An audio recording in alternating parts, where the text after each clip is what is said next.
Olá galera que assiste o canal Aprenda Química e Física. Hoje estarei fazendo uma revisão sobre modelos atômicos.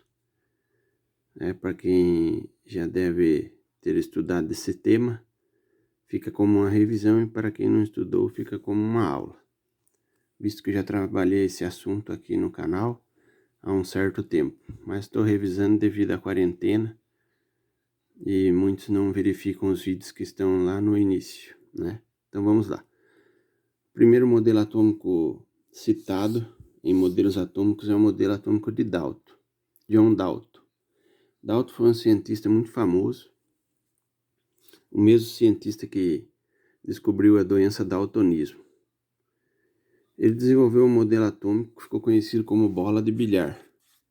Por que o modelo atômico de Dalton ficou conhecido como bola de bilhar? Visto que quando você desenha o modelo atômico de Dalton, é como se você desenhasse uma bola de bilhar. Veja esse desenho que eu realizei. Ele tem um aspecto maciço, ou seja, totalmente preenchido, e é esférico. E Dalton citou que o seu modelo atômico ele era neutro. O que é o modelo atômico neutro? É um modelo atômico que tem carga positiva e carga negativa, visto que carga positiva neutraliza a carga negativa ou vice-versa. Então, o modelo atômico de Dalton é bola de bilhar. Agora vamos para o modelo atômico de Thomson, que você já deve ter estudado, como você é um aluno estudioso. O Thomson também desenvolveu um modelo atômico e o nome dele era Joseph Thomson. Já diferente do modelo atômico de Dalton. Enquanto Dalton acreditava que o modelo atômico era maciço, no caso o átomo era maciço, Thomson já acreditou de maneira diferente. Thomson citou que o átomo era pastoso, como se fosse uma gelatina ou um pudim. Por isso que o modelo atômico de Thomson ficou conhecido como pudim de paz. E ele também citou que o modelo atômico dele era neutro. Então, se eu realizar o desenho do modelo atômico de Thomson, ele fica desse jeito. Eu tenho aqui o formato de um pudim, onde a parte central é positiva, e eu tenho as passas, que são os elétrons, por isso que ele chamou de pudim de passas, em volta aí, né, desta carga positiva. Logicamente que como o átomo era neutro, ele tinha a mesma quantidade de carga positiva e carga negativa. Esses dois foram os dois cientistas que desenvolveram os modelos atômicos lá no início. Lembrando que os atomistas mais conceituados e citados em teoria do átomo foi Demócrito e Leucipo, né? Então, anterior a Dalton ainda teve Demócrito e Leucipo. Dalton veio 2000 anos depois, praticamente. Demócrito e Leucipo correspondem a 300 e poucos anos antes de Cristo. Mas o modelo atômico mais famoso que tem é o de Rutherford, que ficou conhecido como modelo atômico de Rutherford-Bohr, que você já deve ter estudado também. E o modelo atômico de Rutherford, ele trabalha o átomo como se fosse o sistema solar. Ele coloca o núcleo no meio e coloca a eletrosfera em volta, que são as camadas. E ele cita um número de camadas específico de acordo com o tipo de átomo. Você pode chegar até 8 camadas em dias atuais, né? Visto que os elementos estão sendo descobertos, o número de camadas está aumentando. Onde ficam os elétrons, ele chama de eletrosfera, que são as passas que o Thomson citou. Onde ficam os prótons? No núcleo, que é a parte maciça que o Dalton citou. Então tem os prótons.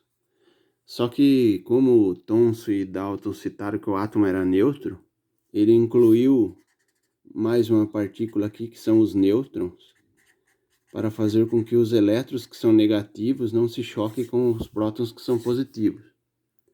Senão o elétron ia grudar no próton e ia acontecer um colapso. Então aqui no modelo atômico de Rutherford já apareceu os nêutrons.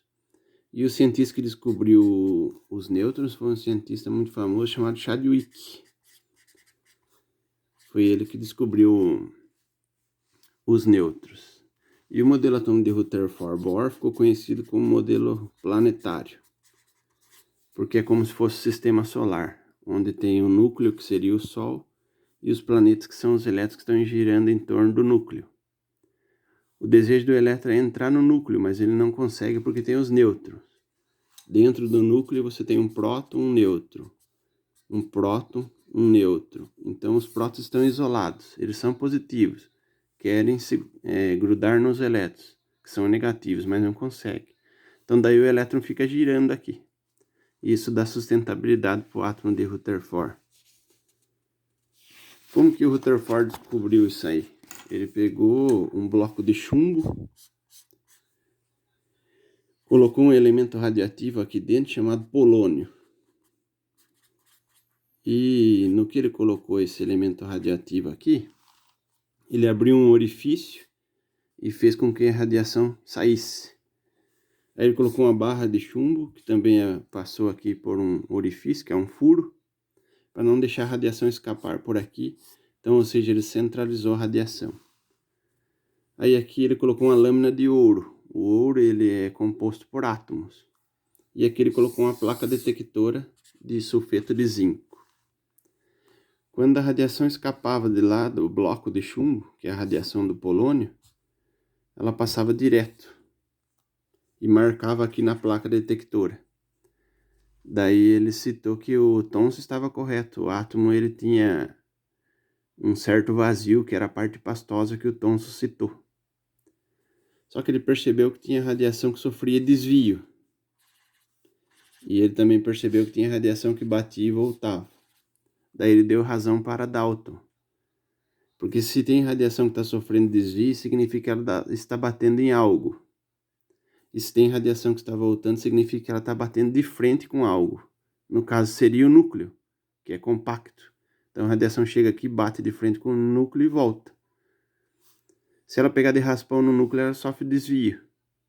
A partir desse experimento, ele conseguiu montar um modelo atômico dele. E onde que o Bohr entra nessa história? O Bohr ele entra no seguinte sentido. Quando Rutherford citou as camadas, e ele citou os elétrons, Bohr citou o seguinte, que os elétrons, de acordo com que eles recebem energia, eles podem mudar de camada. Só que quando eles mudam de camada, eles tendem a voltar na camada inicial. E no que eles voltam para a camada inicial, eles emitem uma coisa chamada de fótons. E cada tipo de átomo emite fótons de coloração diferente, que no caso seria a coloração da luz que é gerada a partir daquele determinado átomo que é excitado. Então, o átomo de sódio, por exemplo, emite luz de coloração amarela. Cálcio é vermelho.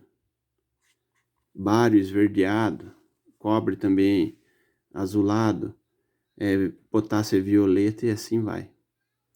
Então fica aí uma revisão dos modelos atômicos de Dalton, Thomson, Rutherford e Rutherford Bohr. Alguma dúvida, deixa nos comentários. E agora você está pronto para fazer a pesquisa que foi pedida. Até a próxima aula.